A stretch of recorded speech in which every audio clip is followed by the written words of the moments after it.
What's up, everybody? This is Hater Radio. My name is Chris McLean. I'm solo tonight. Ian got called into work at the ballpark in Pinellas County, so it's just me. But we're here to convey some knowledge on these games. So Hater Radio. I'm just going to do a brief one real quick about who we are. So we cover national games. So essentially the whole sport. We do a little bit of a hyper focus of USF and Tampa, Florida Gators, UCLA, and USC. I grew up a Florida fan. My dad went to Florida. Like 10 of my relatives went there as well.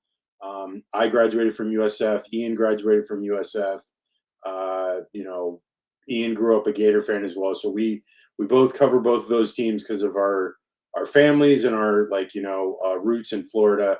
I moved out to LA about 8 years ago. Actually, literally like 2 weeks away from 8 years ago. It was right around this time 8 years ago, and I decided to cover USC and UCLA because I live 30 minutes from both of those schools, and you would be really dumb not to cover teams that are right in your backyard. I know a lot of USC and UCLA fans that I work with, that I'm friends with. My wife's friends. So it's a lot of people that I'm connected to because of the proximity to these programs. So we cover them. We cover those four teams, but we cover all major games. Traditionally, what we do for this program is we like to cover any game that is significant towards major conference Power Four championship games, or has an effect on the playoffs. So, that can be anywhere from, a rivalry game to whatever. I usually I go through the whole schedule and I select around anywhere from 12 to 15 games. This week we have I think it's 17 or 18. It's crazy. This is one of the biggest weeks, but that's because the effect a lot of these games will have on the playoffs. So there is a ton of going on this week, a ton of games, meaningful games, which, again, is why I'm so happy that we moved to a 12-team playoff, because it opens the door for so many more programs, so many more fans to get involved this late into the season. Usually when there was 2 or 3 weeks left, there was only 3 or 4 teams that really even cared. Now it's everybody, literally the entire top 25 is waiting to see what happens. You got a school like Miami who, 2 weeks ago we thought were dead, and then all of a sudden now, boom, they're right back into it. They were in the playoffs. If the regular season ended yesterday, the playoff spot they would be I think the 11th spot. So right there, it tells you that nothing is dead until it's completely over with. So you have a chance, and the season is meaningful now for people, which is great for the game. And I wanted to last say, shout out to USF getting that ranking, because that's huge, because that's the first time ever they've been ranked in a situation like this. It means a lot for the school. Last week they had Sports Center on campus, and it was a huge crowd there, and they got the win against UTSA. And this game against Navy, we'll talk about it, but it's going to be a huge game, and I'm super excited for it. Okay, let's move on to the first game. So this is the Week 12 preview show. So our first game I have is Clemson and Louisville. I believe this game is on Friday night. A couple of these games are on Friday. I think the Minnesota-Oregon one as well. Clemson, Louisville. So you got Clemson coming off. So, and what I like to do, Ian has his own kind of way of doing things as far as how he goes about his predictions and his analysis. And the way I like to do it, that I've done really kind of honed in this year, is taking the two best representations of each team in these matchups. So for instance, I only have one for Clemson just because they've had a lot of losses, But for Louisville, I have 2 games that like match what their like best output is. So they lost to Cal 29-26 last week in overtime, and then they beat Miami 24-21. And then what I like to do is like go into the stats wise, because I have like the breakdown of like what each player did, and then like what like if they were having like success on third downs, on conversions, were they like behind the margin on their turnover margins, and then like for instance, in these games, like Louisville lost to Cal in overtime. It was a close game. It was back and forth. It didn't seem like there was anything standing out except for the quarterback for Cal. God, I'm not going to butcher his name. JKS. I'm just going to go by that. The young kid. He had 323 yards, and the receivers, DeJesus had a really good game, 158 yards. Cal had 427 total yards, 350 passing total.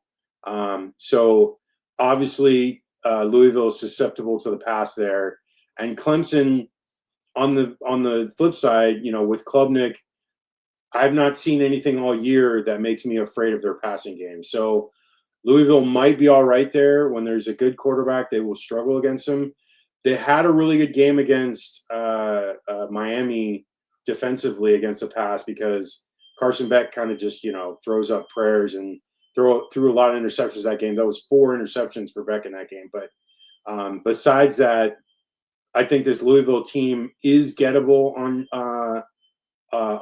their defense, is the defensive side. So I feel like Clemson can score some points in this game. But then, I look at Clemson and they're a wounded team. They lost quite a few games this year. They struggled throughout the year. Hold on a second.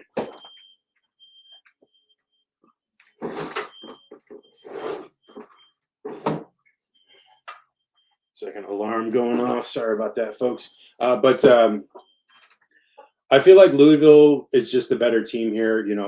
They've gotten quite a few good wins. They beat Pitt earlier in the year. They lost to UVA. But the Cal loss, I don't know, that it kind of mystified me, because I was surprised by that score on Saturday. But the Cal team with JKS, that kid's a good quarterback. I don't know if a lot of people know about this kid, but he puts up a lot of yardage, and he's got a really strong arm. But I'm going to go with Louisville in this one, just because I think Louisville's the better team. It's in Louisville. I feel like it's a night game. I think should be a lot of hype for Louisville in this game, because if they keep winning, they really have a shot at getting to the ACC championship game and potentially a playoff spot. So I'm going to say Louisville wins like probably 31-24. Okay, next game we got is Minnesota, Oregon. Apologize for this one because I don't have a ton on Minnesota. I actually was looking up it last as I was doing the prep here. So I do have it on my desktop here, or on my laptop. So Minnesota beat Michigan State last week 23-20 in overtime, and they got smoked the week before by Iowa 41-3. So I'm not too hyped on Minnesota, but they've also feasted on some bad teams for the most part. Besides that, they are like an average Big Ten team, but they they really haven't played anyone outside of Ohio State that's like a very strong team. The only other one I can see is probably Iowa, and then they play Oregon next, or they're playing Oregon in this one, but that's it.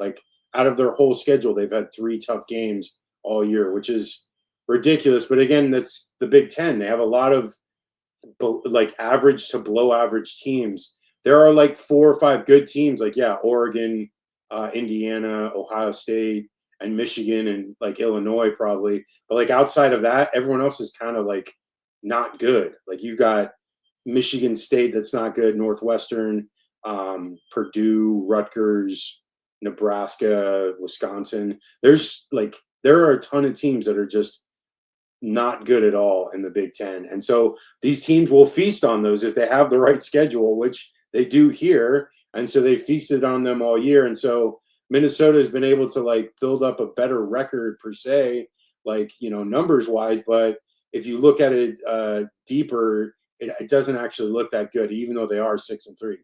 I think this Oregon team, there's been a ton said about them. That huge win against Iowa.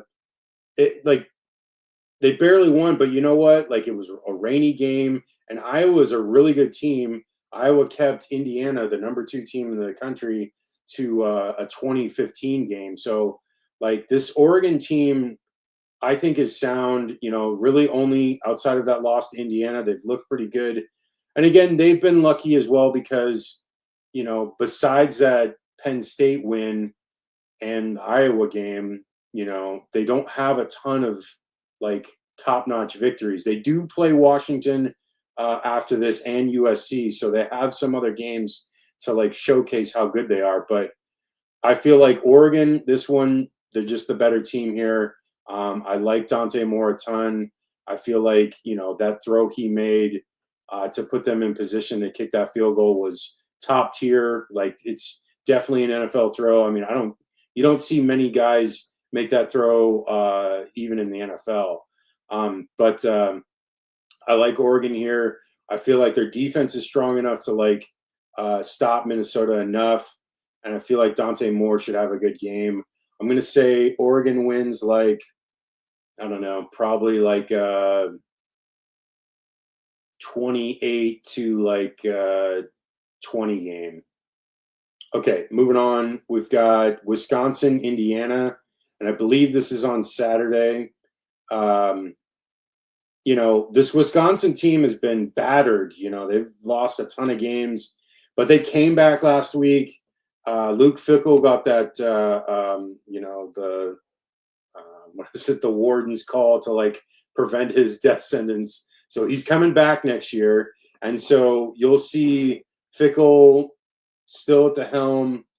And I think that kind of like gave them some confidence here in this game. When they beat Washington. They won 13-10. And it was funny. I was looking at the stats, and like their passing stats were like 48 passing yards. And they rushed the ball well. They had 157 yards rushing, but I looked at it was like 4 or 5 guys threw passes, and it was like nobody threw over like 20 yards. I'm like, this is ridiculous. I've never seen anything like it. And but they got the win. As far as anything notable at that game, from that game, they got 4 sacks in that game, and they had a +2 turnover margin. So getting after the quarterback is huge for them, which I think they can do against Mendoza a little bit. The line for Indiana has been shown to like give up some pressure. He was under a lot of pressure in that Penn State game. But I like Indiana a ton. Again, a bunch of these games right in a row in the front are like kind of like more favorites heavy, just because I may be wrong in some of them, but it feels like they're just, some of those are the better teams, and like their opponents are just not up to snuff. So I feel like even with this one, Indiana's the better team here. Indiana should win this one handily. I'm thinking like Indiana wins like probably 35 to like 14 or something like that.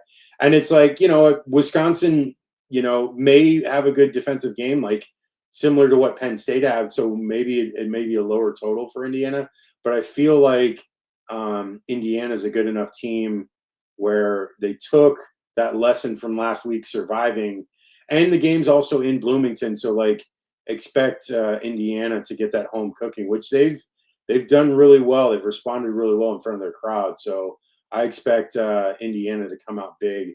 Like I said, 35-17. Okay, moving on. I got South Carolina, Texas A&M in the next one. This South Carolina team, I don't know what we're going to get. The offense has just been kind of weak all year. Like Sellers, has to do a million things, and I'm looking at his totals from the loss to LSU and then the loss to Oklahoma. He had 124 yards in both of those games, which is not very good. But defensively, they were able to keep Mateer in check for the most part, and was able to keep Nussmeier in check a little bit. He threw 2 interceptions in that one. So defensively, I think they can keep themselves in the game against Texas A&M. But I don't know. This Texas A&M team is kind of rolling right now, but they also struggled against Arkansas a couple weeks ago. I'm curious to see what happens. I think the game being in College Station helps Texas A&M a ton. I think it would probably be a little bit more difficult for Texas A&M if they were on the road, but it didn't hurt them a ton against Missouri because they kind of, rolled through that one pretty easily. I mean, granted, Missouri was out without Perbula, so they didn't really need as much there. But no, as far as this game, I feel like Marcel Reed's going to have a good game. He put up a ton of yards in the last couple weeks. One of the games that I have highlighted for them was the game against Notre Dame where Reed threw for 360 yards, 2 TDs, and interception. Craver had a huge game. Concepcion had a huge game. Those are 2 huge playmakers right there, and Moss as well. And there's another running back. I can't remember his name offhand, but yeah, the A&M is loaded with with offensive pieces, and defensively, that D lineman, I think his name is Howe for Texas A&M. Man, the guy's a stud. He just is unblockable. The guy is just in the backfield, and I feel like if he has a huge day and shuts down Sellers, being able to get loose, I feel like Texas A&M should roll in this game. I'm gonna say Texas A&M wins probably 28 to 17. Okay. Next we've got game day comes to town in Pittsburgh, Notre Dame and Pitt.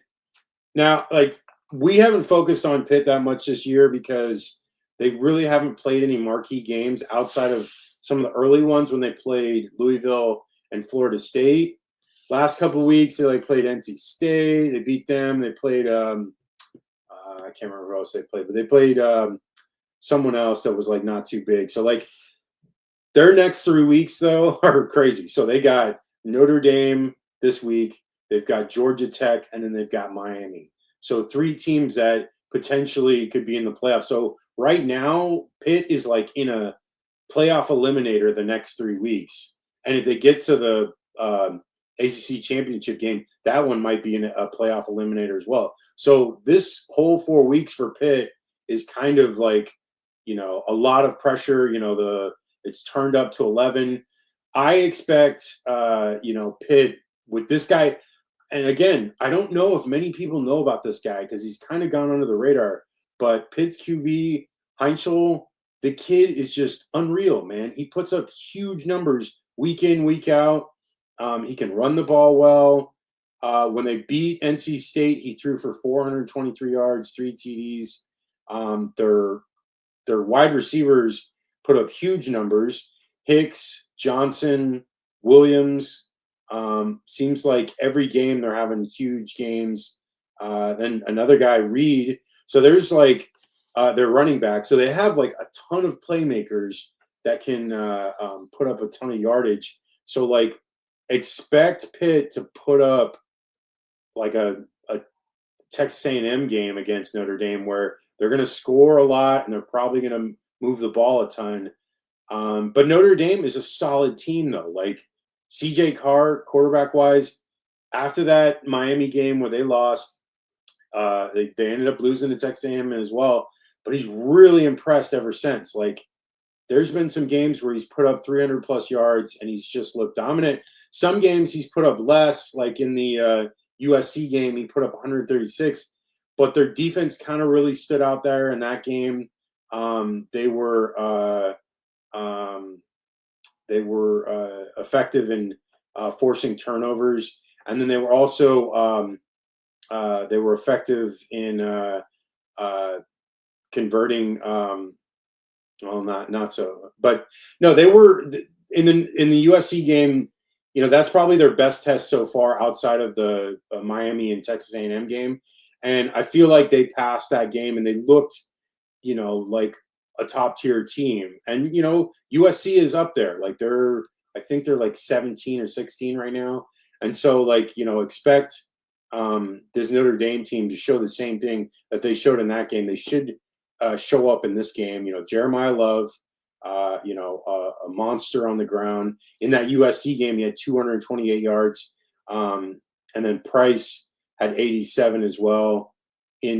So I expect Notre Dame to probably run the ball a ton, and then have CJ Carr to like fill in the like inner, the third and shorts or whatever to try to get those conversions.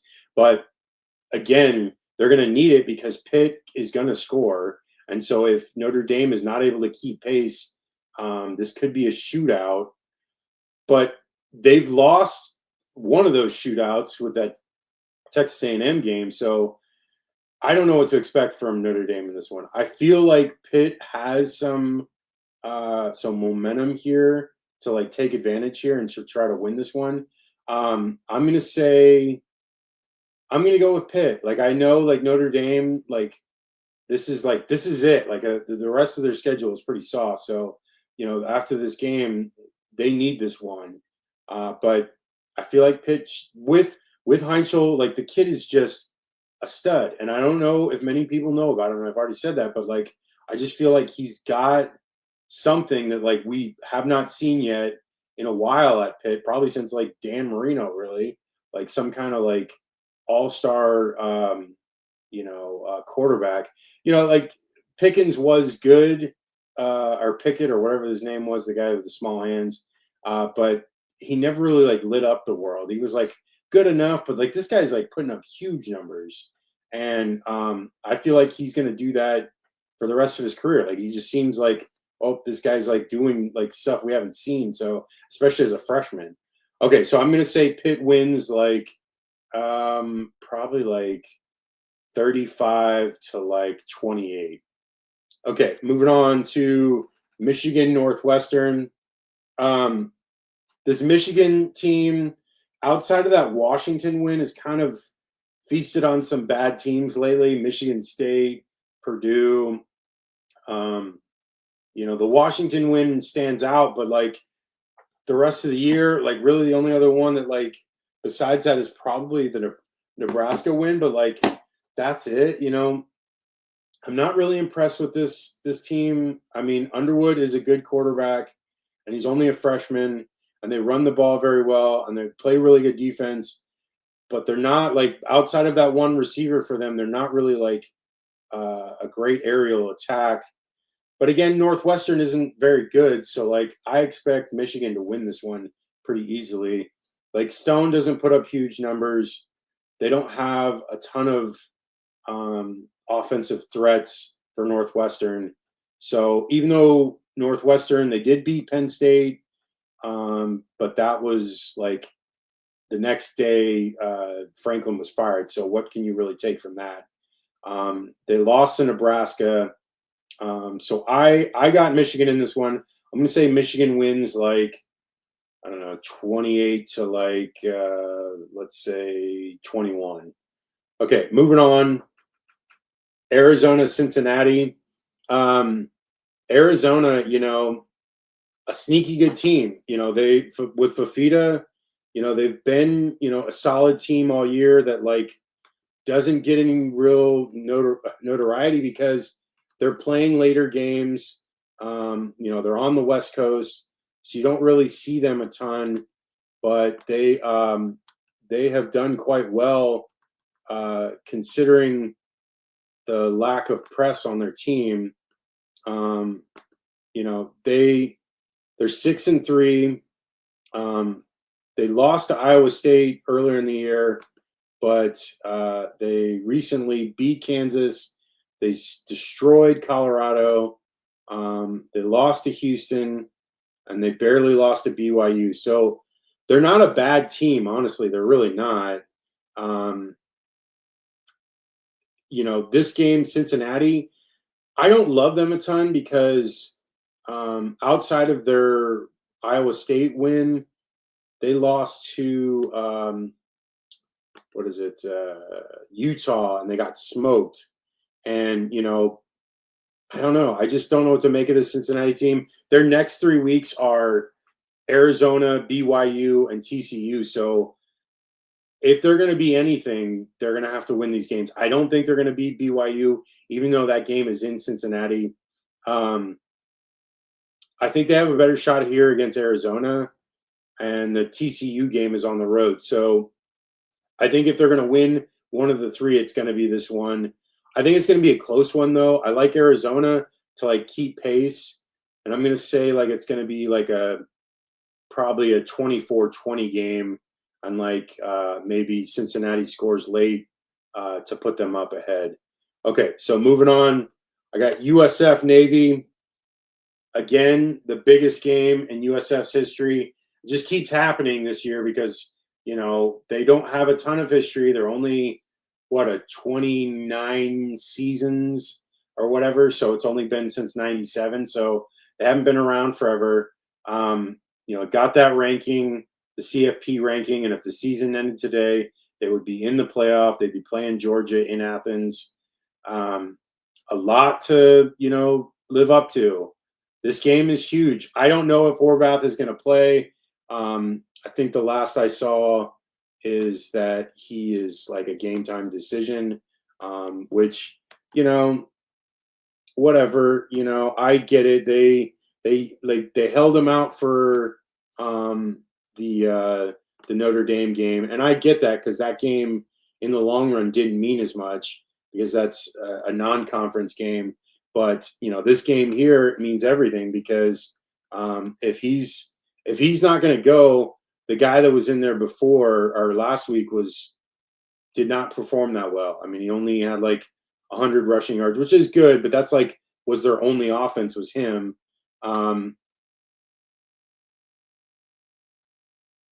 Something saying he has a broken thumb, but that's AI. I'm not believing that. I'm not seeing it. So I'm not seeing an update yet. So I'm not seeing it anywhere. So I'm just going to say I'm thinking more than likely he's going to play just because it makes the most sense. This is their biggest game the rest of the year.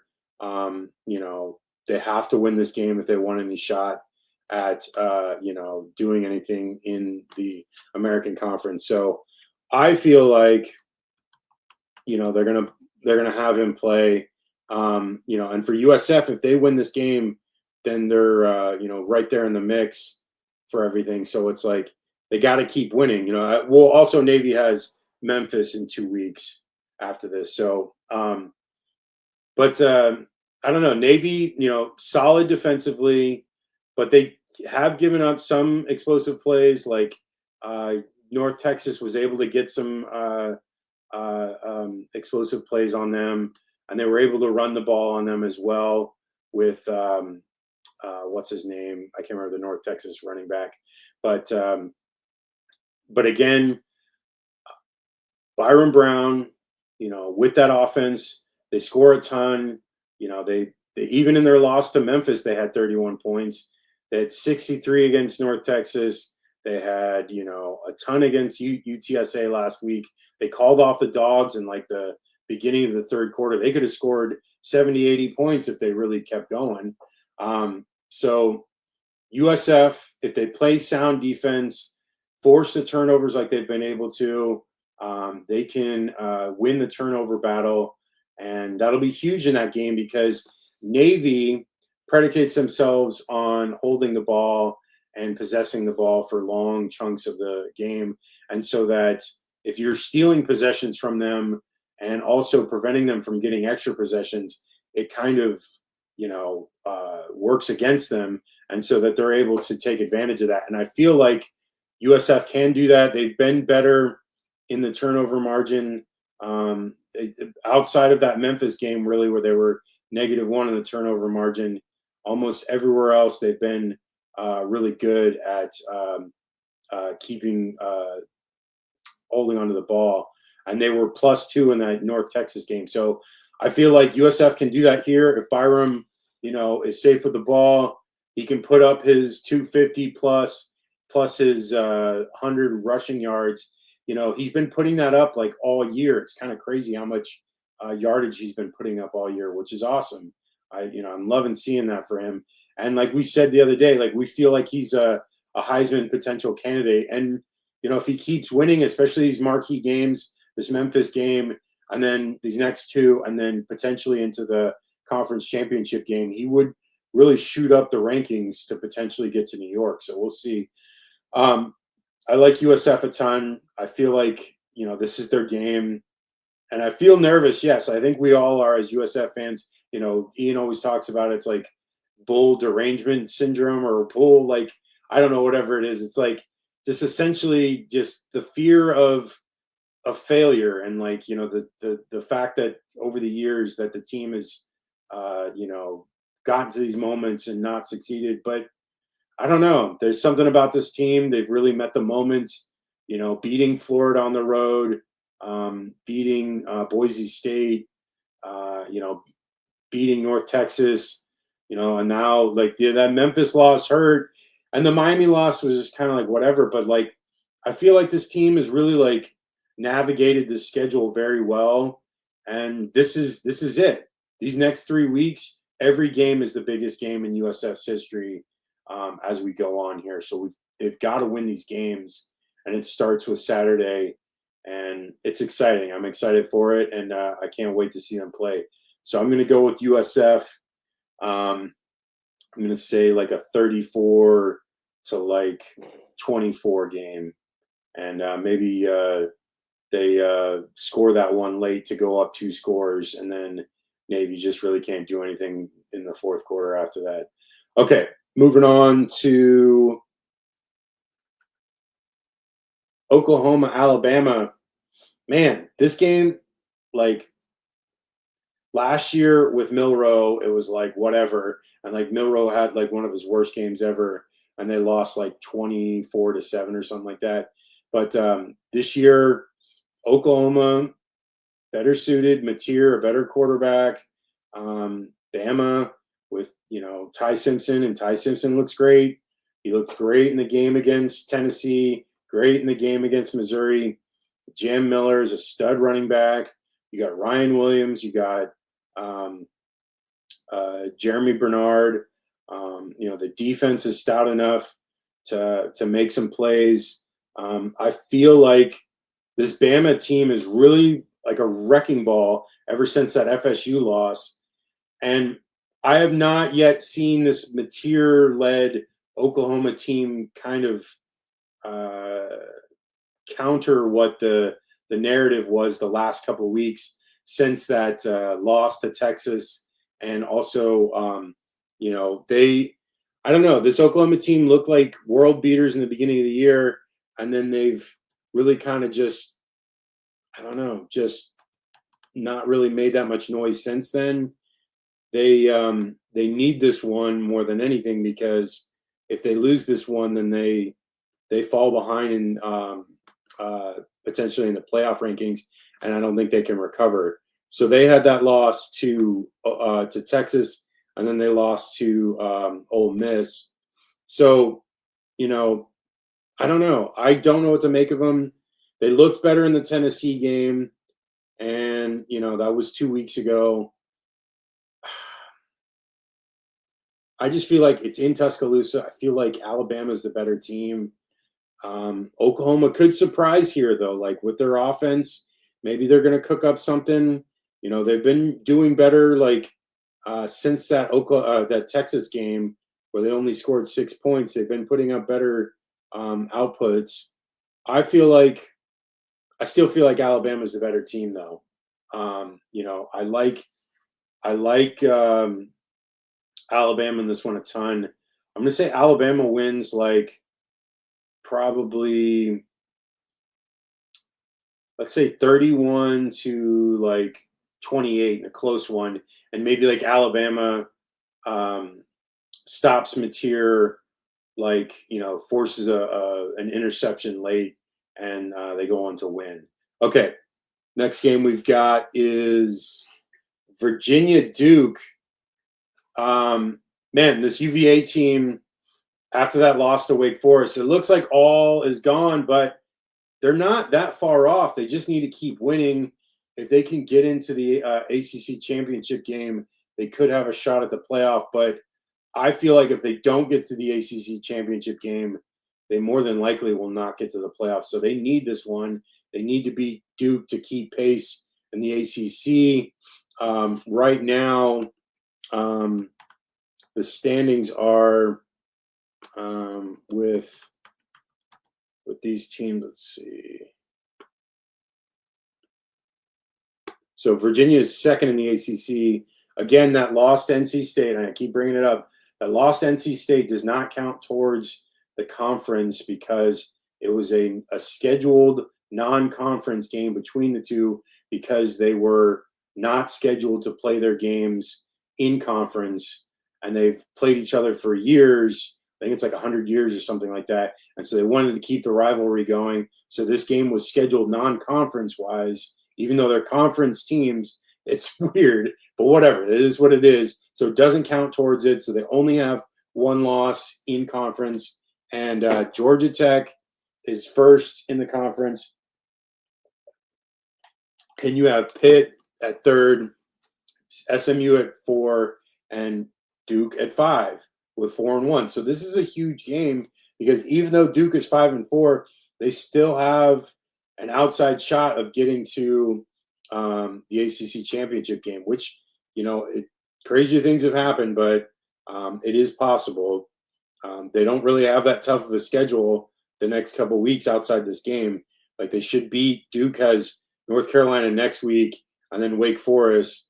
They potentially could beat both of those. So if they beat Virginia and they're a one-loss team, a one-loss conference team, they could get to the ACC championship game with 4 losses. So it would look really bad on their conference, but that's what is what it is. That's how you set it up. So as far as this game, I was impressed with Morris, like, more in the beginning of the year. He seemed like put up some decent numbers, but it's like I think he's like playing through an injury because he's like not been that great, and then he's been like out of games. Like, he was out of the Wake Forest game, so it's been kind of limited as far as his potential. So it's been rough for Virginia. Their offense, I think they only scored. What did they score last week against Wake Forest? I think it was like 9 points or something like that. Yeah, it was 16-9. So, it's been rough. Like, they got lucky the 2 weeks before that because they had Cal and North Carolina. But this team has just been kind of like playing with, fire because they've been in so many OT games and they're like barely winning these games. So I just feel like, I don't know, UVA, they're a very good team. I like their coach. I just like Morris more than anything. I think that's what has made this offense as dynamic as it is. And if he is not out there, they're not as good. And I think they're going to lose this game. I like Duke in this one. I don't love Duke a ton, but I like Mensa more, especially against UVA's backup if Morris is not able to play. Mensa, puts up huge numbers. They're not running the ball that great against teams, but they are putting up huge passing yardage. So I like Duke in this one. I'm going to say Duke wins like probably, I don't know, 34 to like 20. Okay, maybe even less because I just don't think UVA is going to be able to score in this one. I'm going to say, yeah, like 34, maybe even 17. Okay, another ACC matchup. This is going to be a stinker. I just wanted to put it on there because Georgia Tech, see how they rebounded from last week or 2 weeks ago. So Georgia Tech lost to NC State 48-36. Haynes King had a huge game, 408 yards through the air and 103 on the ground. So 511 yards. That's crazy yardage totals. and 4 TDs.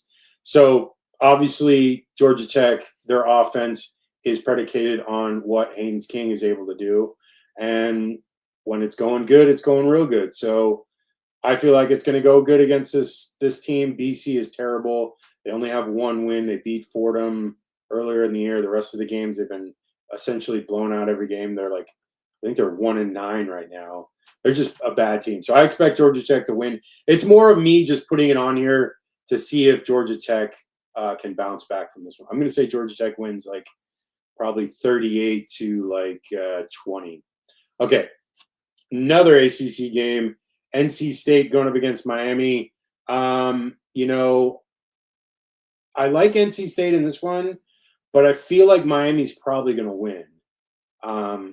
CJ Bailey, solid quarterback, super tall, athletic, puts up a ton of numbers. He looked really good in the Georgia Tech win. He had 340 yards, 2 TDs, and a rushing TD.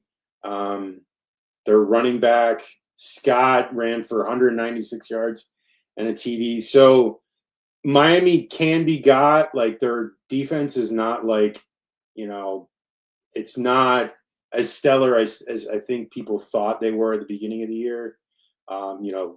They played a redshirt freshman in CJ Carr in Notre Dame. So, those numbers look inflated in his first game. Then they played Florida with like the worst offense in the entire country, who fired their coach 3 games later. And then they beat Florida State, who has been terrible all year. So I think, in those games that they lost, Louisville looked really good on offense. Moss didn't put up a ton of numbers, but their wide receiver had a huge game. And then also the SMU game, Jennings had a really big game. And then outside of that, like Stanford game, Stanford's not very good. Syracuse dealing with quarterback injury, and they didn't look very good. So this Miami team, I don't think is as good as they probably thought they were. But I still feel like they're going to get the win here. I like NC State a ton, but I feel like Miami's going to win. It's in Miami. I feel like Miami wins like, I'm going to say, some of their scores have been like lower scoring, like not high scores. So it's like, I'm going to say like probably like a 27-24 game. It's the typical Miami score this year, for whatever reason.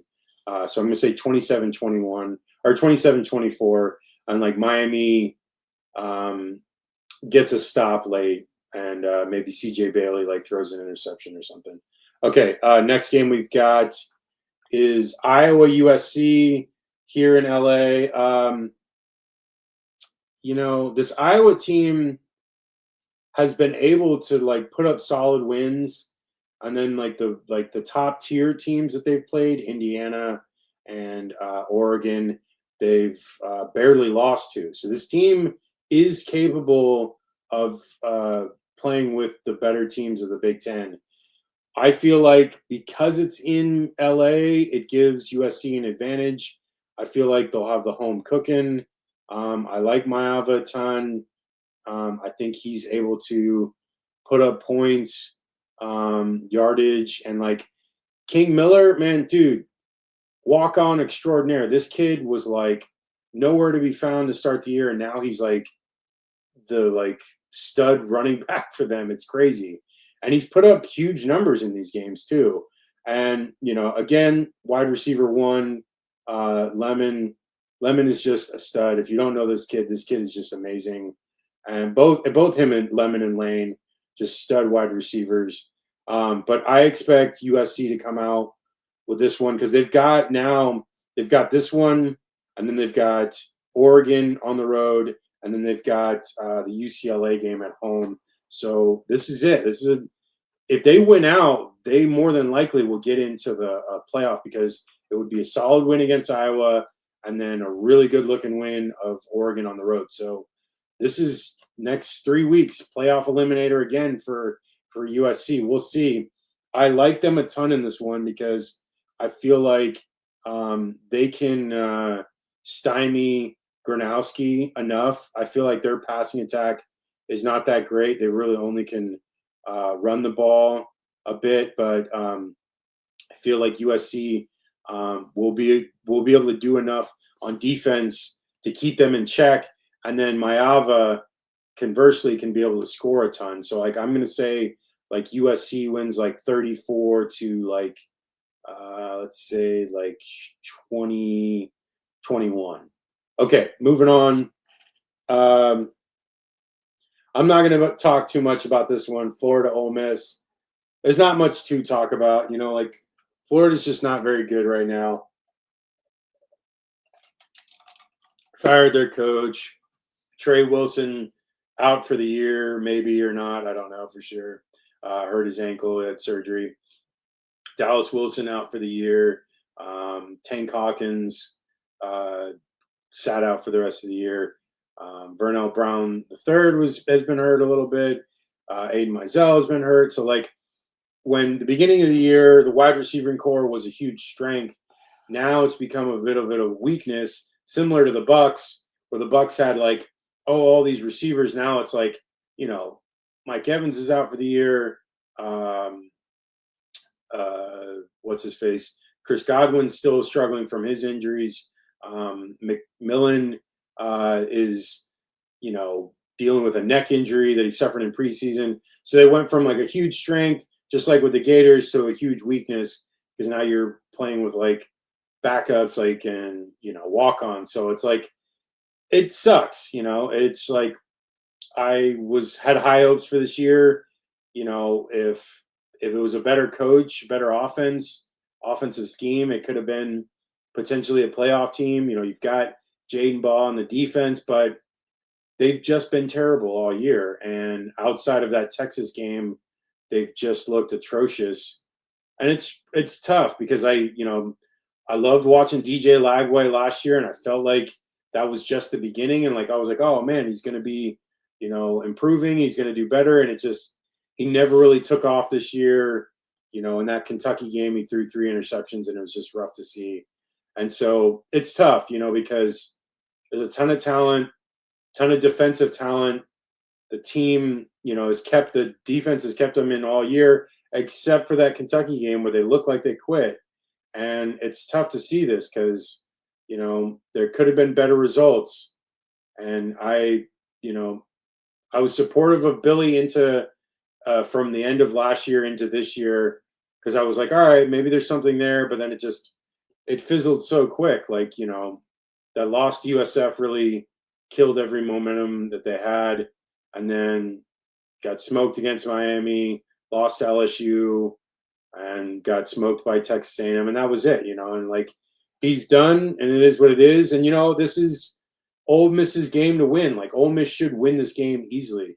Chambliss is, a very solid quarterback, putting up huge numbers every week. He's the engine for their offense, and their defense is strong enough to, keep them in most games. Outside of that loss to Georgia, most offenses really haven't done much against them. But I don't know if Florida's good enough to really score a ton of points. Like they haven't scored more than like 20 or 22 points all year. I think it was the one time against LIU and Texas. So I don't imagine that to happen here. Maybe 17 points if they're lucky. And so I'm expecting Ole Miss to score like at least 35. So I'm going to say like 35-14, and that's the final score. And you know what, Lane Kiffin, we'll see what you do. I know everyone's like hyped up about him potentially going to Florida. We'll see. I mean, I would hope he would because it's like something that he's talked about a lot, but we won't know because if they make the playoffs and they're in the playoff a long run, then we may not even they won't be able to deal with him till, I don't know, it could be not until like January 1st or maybe later. So, I know these Ole Miss fans are really like hating on Florida fans and it's back and forth. And, it sucks because like this business is like so cutthroat. But it is what it is, and um, I just want a better coach for Florida, and I'm tired of seeing these losses. Someone had posted like the run Florida's record since the last couple of years since 2020, and it was like 8-4, 6-7, 6-7, 5-7, whatever. And like last year was 8-5, and this year they're like 3-6 or whatever. And it's just, it's frustrating. I'm just tired of losing. I just want to see them win. But no, it's just again what I've always seen is like people always talked about it. The Gator Nation football podcast, those guys, they've all James and Allen, they've talked about it where it's like one coach is the difference. Like Alabama, they went for 15 years or whatever it was after they won the title in '92, and they struggled with various coaches. They fired like a guy for like I don't know what it was. Price was there for like a couple of months or whatever. And so like, it just happens. You get stuck in a rut of bad coaches and you just can't get out of it. And it just takes one. It took one Saban and they ended up winning 6 titles in 17 years or whatever it was. And, like I feel like Florida could get on that run if they get enough good enough coach. And you never know. Like it could be Lane Kiffin. It could be, I thought it was going to be Kirk Cignetti last year. I've been a huge Cignetti fan. So anyways, let's move on. Talking too much about this. Okay. UCLA, Ohio State. Gonna be a blowout. Sorry, my UCLA friends, but I like their offense since they fired everyone and put Neuheisel in charge of the offense, but getting blown out by Indiana, and it's going to be the same here. This Ohio State team is stacked. Wide receivers, Jeremiah Smith, just ton of playmaker, Carnell Tate. Julian Sand is putting up huge numbers. He's up there for the Heisman rankings, and I don't expect anything less. I expect Ohio State to win this one, probably like I don't know. I'm going to go like 45 or 50 to like 14 or something like that. And it sucks because UCLA's looked better the last month and a half, but when you go up against a buzzsaw like Indiana as well, they're just not as good as those teams, and they're just going to pants you, and that's what they're going to do. Okay, moving on to what we got here. We've got last two here. Texas, Georgia. Ooh, Texas, Georgia. I'm curious about this one. I'm curious if Arch Manning can come into Athens and do what Alabama did to Georgia. I feel like they can. I feel like they're capable. Like Arch has gotten better as the year has gone on. Honestly, considering his slow start, he looked like he was going to struggle all year, but he's really kind of turned it around here. Georgia struggled against a bad Florida team. They did beat Ole Miss. They lost to Alabama. I don't know. I mean, this is a very curious game. I'm going to say this is a coin flip, honestly, between these two because they're both very capable, very talented teams. I think Sarkisian offensively is a better game planner as far as like attacking, a defense like Kirby Smart's. I feel like Kirby's defense is not as strong as it has been the last several years. I feel like, Ole Miss put up a ton of points and ton of yards. Florida did pretty decently against them, had moments where it could have been even better. I feel like, Texas can score. They have playmakers. I don't know though, but it's in Athens, so that's what it's like. I'm like, I don't know what to make of that. Like, if it was in Texas, but I said that last year, and Georgia won that one, so I'm gonna go with Georgia. So I'm gonna say Georgia wins, but I'm gonna say close. I'm gonna say like a 28-24 game, and like probably Texas has the ball last, and they cannot make it happen. They have to score a touchdown, and they can't convert on like a fourth down, and then that's the game, and that's how Georgia wins. Okay, last couple ones here. TCU, BYU. TCU, I didn't get to look at their stats and like prep for them.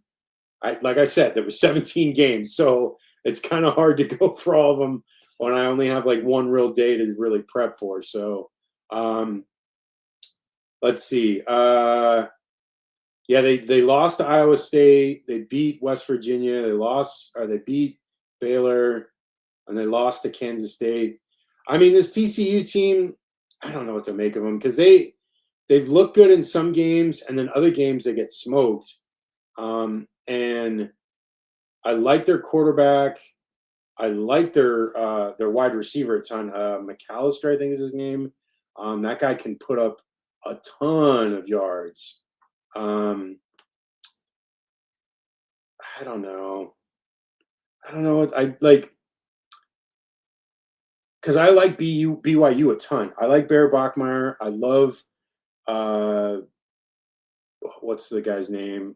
Kingston and Roberts and Martin, the running back. Like Kingston and Roberts are two great receivers. Roberts is like the speedy guy. Kingston's like the slot guy. Hoover for TCU, that's the quarterback, and the wide receiver for them is McAllister. This is a good test for BYU, especially after that loss to Texas Tech. If they want to get back in the mix for everything, they only have one loss, so clearly it's not the end of their season. I think BYU wins this one. It's in Provo. I think they bounce back. I think BYU wins probably in a close one. I'm going to say like a 34 28 game. Okay, last one we got is Ian's G5 game of the week. Jacksonville State and Kennesaw State. I don't know a ton about these two because remember I defer to Ian on these G5 games because he knows all about G5 games. So this game will decide who will get home field advantage and a conference championship spot. So kind of a big game for both of them.